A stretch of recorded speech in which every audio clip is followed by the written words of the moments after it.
السلام عليكم ورحمة الله وبركاته.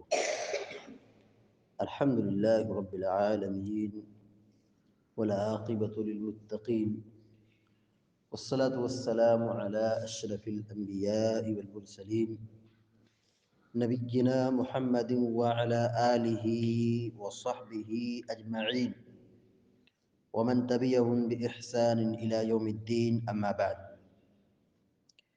فعن أبي بكرة رضي الله تعالى عنه قال: كنا عند رسول الله صلى الله عليه وسلم فقال: ألا أنبئكم بأكبر الكبائر ثلاثة: الإشراك بالله وعقوق الوالدين وشهادة الزور أو قول الزور.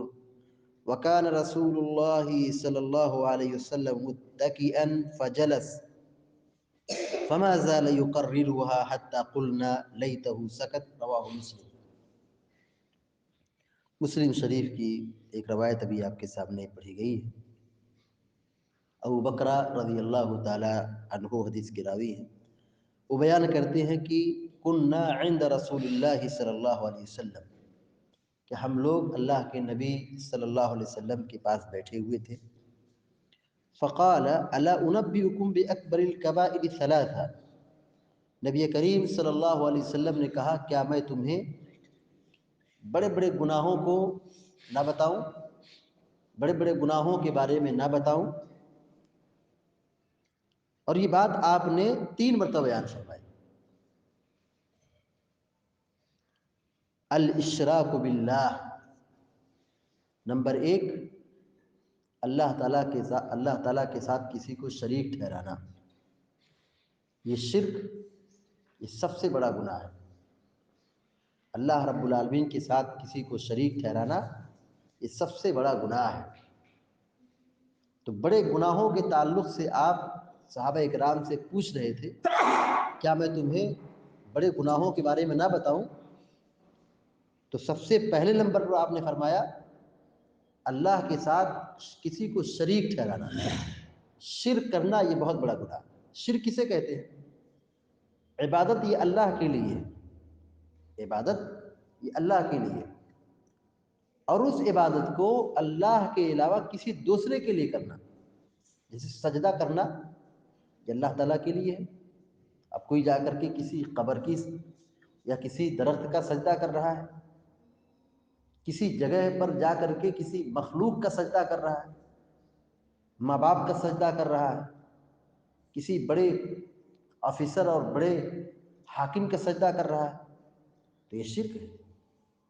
جو کام اللہ کے ساتھ ہونا چاہیے، جو چیز اللہ کے لیے خاص ہے، وہ کسی مخلوق کے لیے دینا یہ بہت بڑا گناہ ہے، یہ بہت بڑا ظلم ہے.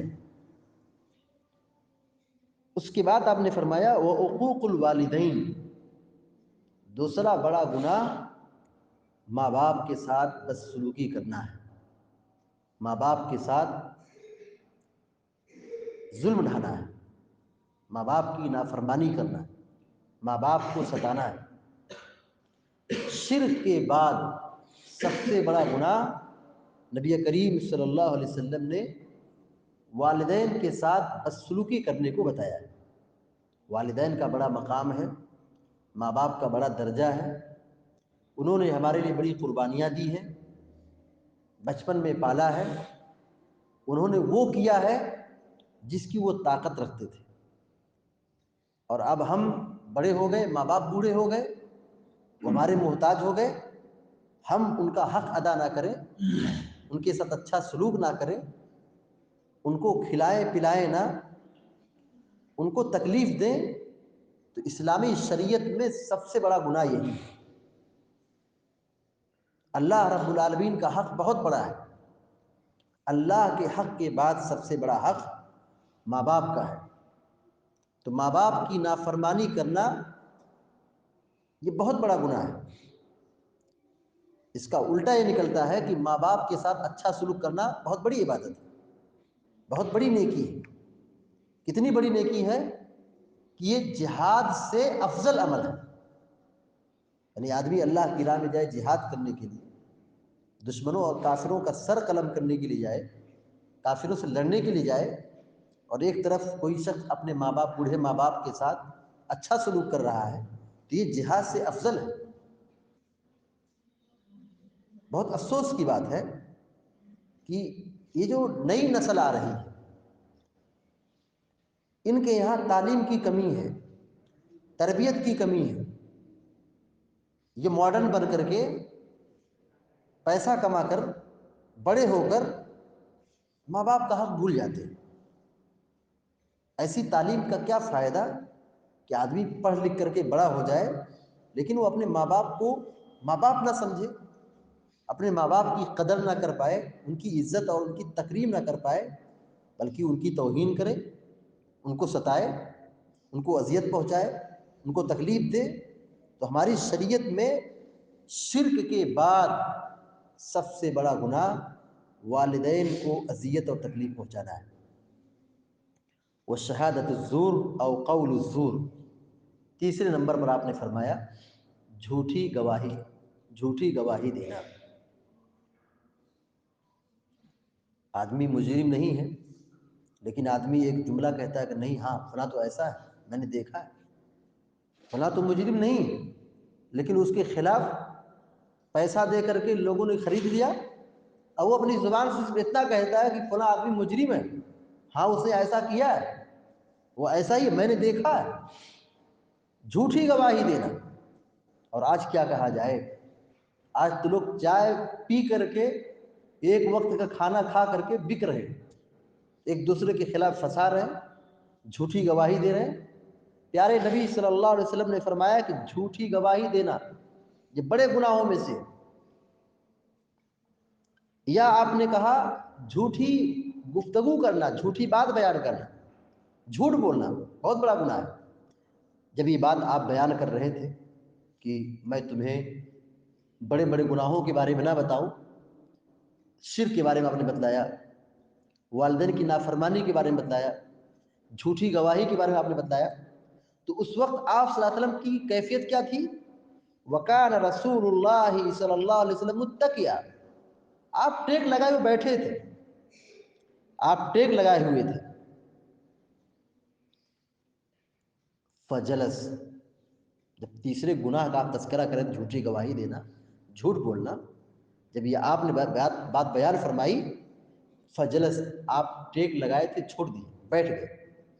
یعنی آدمی ٹیک لگا کر کے آرام سے بیٹھا ہے، اس کیفیت میں آپ تھے، ٹیک لگائے ہوئے تھے، لیکن جھوٹی گواہی کی جب بات آئی کہ کتنا سنگین جرم ہے، کتنا خطرناک گناہ ہے، آپ ٹیک لگانا چھوڑ دیے، سیدھے بیٹھ گئے۔ فما زال یکررها، اور بار بار یہ کہتے جا رہے تھے جھوٹی گواہی دینا، جھوٹ بولنا، جھوٹی گواہی دینا بہت بڑا گناہ ہے، جھوٹی گواہی دینا۔